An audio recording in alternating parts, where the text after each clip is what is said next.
Well, CoastLife, over the last couple of days, you may have noticed the days getting a little bit chillier. We've had a little bit more rainfall. And why we can kind of shelter inside, it's our unhoused and homeless population that might be a little bit more top of mind, especially this time of year, as that weather gets a little bit colder. And if you've been driving up and down Coastal Highway lately, especially around the Rehoboth Beach area, you may have noticed Terrace Village. You just might not know exactly what it is. That's why we've got Mike Agnew, Executive Director of Terrace Village, joining us on the CoastLife couch today.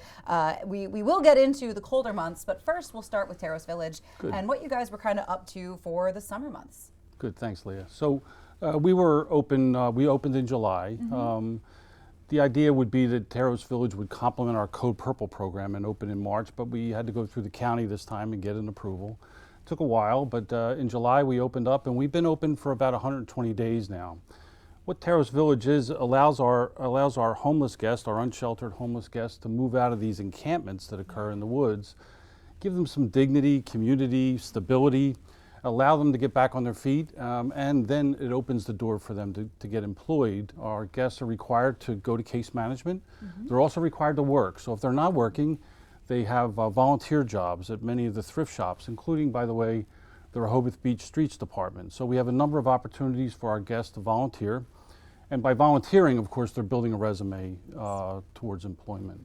So that's been very successful, and it's a low-cost opportunity as well. So if you think about cutbacks that you're seeing at the federal level, the lack of funding at the state and county level, Terrace Village provides an opportunity for our guests to move out of the encampments and open the door to our partner organizations. For example, BB Healthcare comes in once a week and addresses some of the chronic issues of our guests, also preventing a lot of our guests from having to go to the ER every time there's an event by addressing them in the field. So that's very effective. First State Community Action down in Georgetown, they come up with their case management once a week as well to visit with our guests, and our guests are required to meet with their case managers twice a month.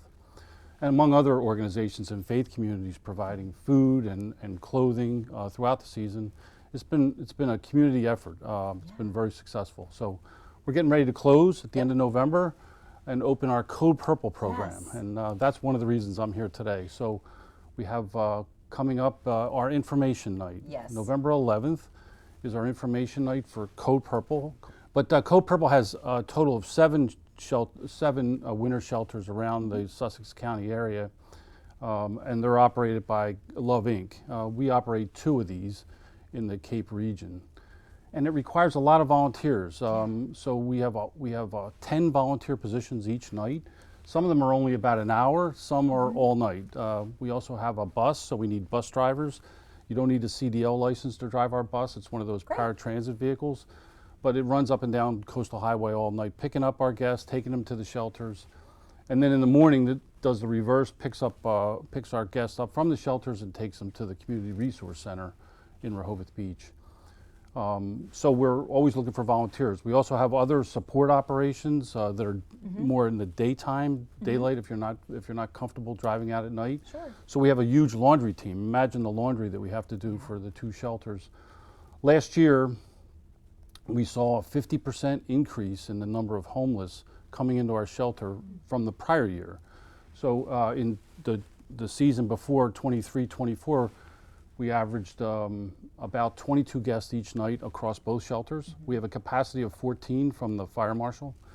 And last year, the number's considerably higher for the men, and we averaged 33. So we saw a 50% increase, and we continue to see an increase in the homeless population in our region. So it's really something that's helpful for our guests. We also try to continue that case management and volunteering and working through the winter season as well. So right now we're looking for volunteers to come out on November 11th at 6:30 at St. Jude. I think you could put a QR code on the screen. We've got that QR code for you. Very good, very good. So if you click on that and you can sign up for our information night, that'd be great, so we have some idea of the numbers of people that'll be coming. And on that night, you'll hear all about what the volunteer roles are and how an individual that might be watching your show could contribute to this program. Yeah, I mean, And it sounds like it's going to be, a lot of great information. We know how many people here in our area love to give back to the community. Absolutely. And I think what you guys do in building that sense of community, especially for our unhoused or unsheltered neighbors and population, to have that sense of community for them as well is a huge leg up and just really a morale booster too. I agree, Leah. We have a really interesting demographic in that region as well. A lot of retirees like myself who are looking for things to do that can make a difference. Some of our volunteers have said to me, this might be the most important thing I've done this year or even in my entire life. People that have raised kids, had a successful career, and are now looking for something really significant to contribute in their retirement years. This is a great opportunity. There you go. So November 11th, we'll give you a little minute. We'll put that QR code again up there for you so you have a chance to sign up. Mike Agnew, thank you so much for being here today. Thank you for what you do within our community. And I know that November 11th, a lot of people are going to be showing up. Very good. Thank you very much, Leah.